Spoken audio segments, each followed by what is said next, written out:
Hello বন্ধুরা, এখন আমি কুবেরা বলে সিনেমাটা রিভিউ করতে চলেছি, যেটা আমি হিন্দি ডাব ভার্সনে দেখলাম এবং কেমন হলো সেটা নিয়ে কথা বলবো। লিড রোলে আছে ধনুষ, নাগার্জুনা, রশ্মিকা মান্দানা, জিম শার্প এবং আরো অন্যান্য আর্টিস্টরা। ছোট্ট করে এই গল্পটা বলি, দেখুন এই গল্পটার ব্যাপারে এক্সপ্লেন করা না খুব একটা বেশি সহজ নয়। এখানে জিম শার্পের ক্যারেক্টার, যে একজন বড় বিজনেসম্যান, তার একটা নিজস্ব কিছু উদ্দেশ্য আছে যেটা রিলেটেড অনেকটা কুবেরের ধনের মতো, কারণ তার কাছে এমন কিছু এসে পৌঁছচ্ছে যেটা থেকে এই সরকার হেলে যেতে পারে। এবং তার থেকে মানে সরকার হেলিয়ে দেওয়া মানে বুঝতে পারছেন যে কত টাকার সেখানে ডিল থাকতে পারে। সে নাগার্জুনা ক্যারেক্টারটাকে জেল থেকে বার করছে, যে একজন বড় অফিসার ছিল সিবিআই, এবং তাকে একটা কাজে লিপ্ত করছে। এখানে কিছু ডিল হচ্ছে তাদের মধ্যে, এবং ডিলের মধ্যে রাখতে হচ্ছে, মানে এখানে কাজটা করতে হবে তাকে হলো কিছু ভিখারিদের নিয়ে আসতে হবে, এবং সেই ভিখারিদের দিয়ে সে এমন কিছু কাজ করাবে যেটা তার নিজস্ব কার্যসিদ্ধিতে সাহায্য করবে।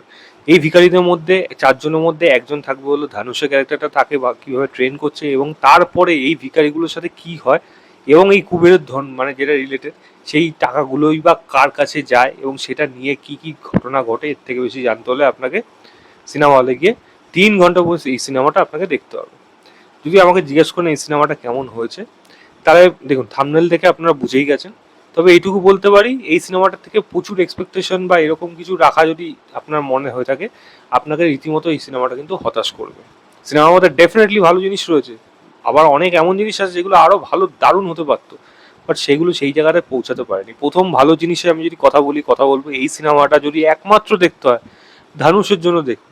মানে আপনি যদি 500 টাকা টিকিট কেটেও যদি এই সিনেমাটা দেখতে যান, ধানুষের অভিনয়, ধানুষের পারফরমেন্স আপনাকে কিন্তু 500 টাকাটা উসুল করে দেবে।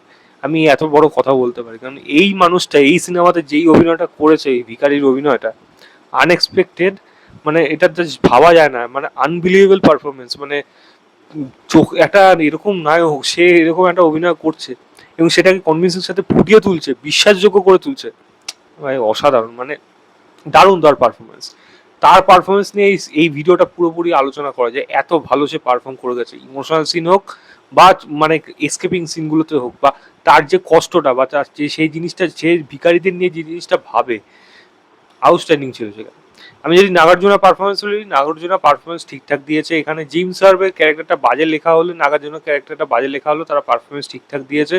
রশ্মিকার যদি কথা বলি, রশ্মিকা দেখতে মিষ্টি লাগে, সম্পর্কগুলো দেখতে হয়তো একটু মজা পাবেন, কিন্তু সেগুলো অনেক রিপিটেটিভ হয়ে গেছে এবং ক্যারেক্টারটা বাজেভাবে লেখা হয়েছে। সাপোর্টিং ক্যারেক্টার যারা যারা রয়েছে এখানে, তাদের পারফরমেন্স ঠিকঠাক ছিল। ব্যাকগ্রাউন্ড মিউজিকের কাজ আমি এখানে অবশ্যই প্রশংসা করব, এবং সেইটা কিন্তু বেশ কিছু জায়গায়, বিশেষ করে ইমোশনাল জায়গায় কিন্তু ভালোভাবে কাজ করে ব্যাকগ্রাউন্ড মিউজিক। এবং এই সিনেমার যে মেন যে আইডিয়াটা ছিল, আইডিয়া ওয়াইজ কিন্তু এই সিনেমাটা কিন্তু ব্যাপক, এবং সেটাকে যদি ভালোভাবে এক্সিকিউট করতে পারতো, তাহলে এই সিনেমাটা সত্যি যেটা বললাম, যা এক্সপেকটেশন ছিল সেই লেভেলে কিন্তু চলে যেতে পারতো।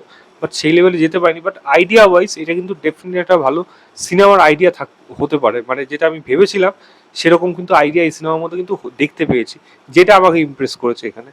এবং ছোটোখাটো অন্যান্য পোর্শনে আমি যদি মানে যদি বলি ড্রামার পোর্শন হোক বা ইমোশনাল পোর্শন হোক, সেখানে ধানুষ কিন্তু যেরকম ফাটাফাটি পারফরমেন্স দিয়েছে এবং সেই জায়গাগুলো কিন্তু ভালোভাবে ফুটে উঠেছে সিনেমার মধ্যে, তাহলে কিন্তু এই জিনিসগুলো বয়ে যায়। এবং এই গল্পের মধ্যে মাইথোলজিক্যাল রেফারেন্সগুলো এত সুন্দরভাবে উঠে এসছে, সেটা কিন্তু আপনি যদি বুঝতে পারেন, তাহলে কিন্তু আপনি এই গল্পের সাথে খুব ভালোভাবে কানেক্ট করতে পারবেন। কারণ সেই রেফারেন্সগুলো কিন্তু প্রত্যেকটা ঘটনা, প্রত্যেকটা দৈনন্দিন জীবনে মানুষের মধ্যে কিন্তু খুব ভালো রকমভাবে এফেক্ট করে, বা বলা যায় খুব ভালোভাবে মিল দেখানো হয়েছে, যেটা আপনি কিন্তু দেখলে আশা করি বুঝতে পারবেন, সেগুলো কিন্তু আপনার ভালো লাগবে।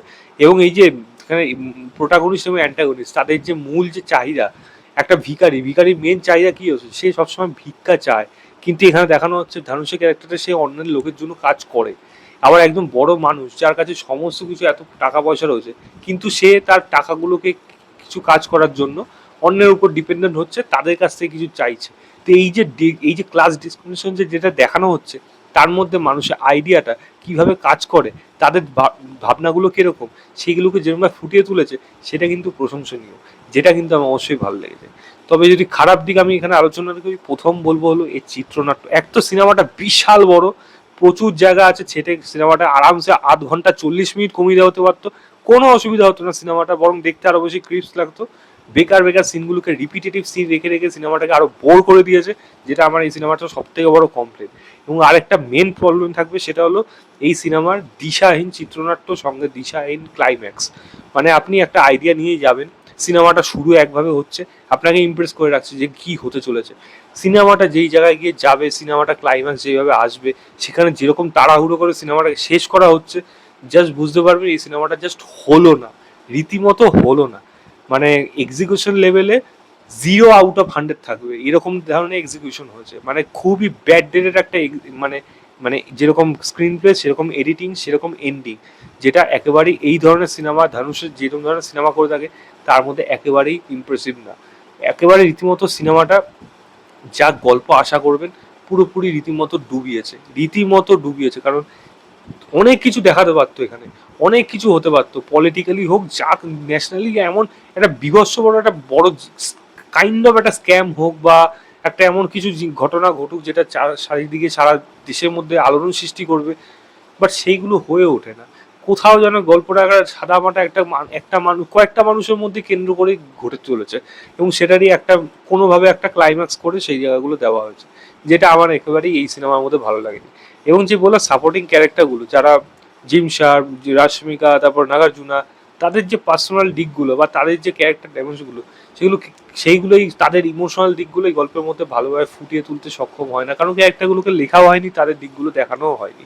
এবং আমি যদি রশ্মিকার ক্যারেক্টারটা বলি, তার এই গল্পের মধ্যে প্রয়োজনটাই বাকি, সেটাই সব থেকে বড় প্রয়োজন। সে তো এই সিনেমার যদি ধরা যায় সে নায়িকা, কিন্তু নায়িকার এখানে একটা গুরুত্বপূর্ণ কি জায়গা আছে আপনি খুঁজেই পাবেন না।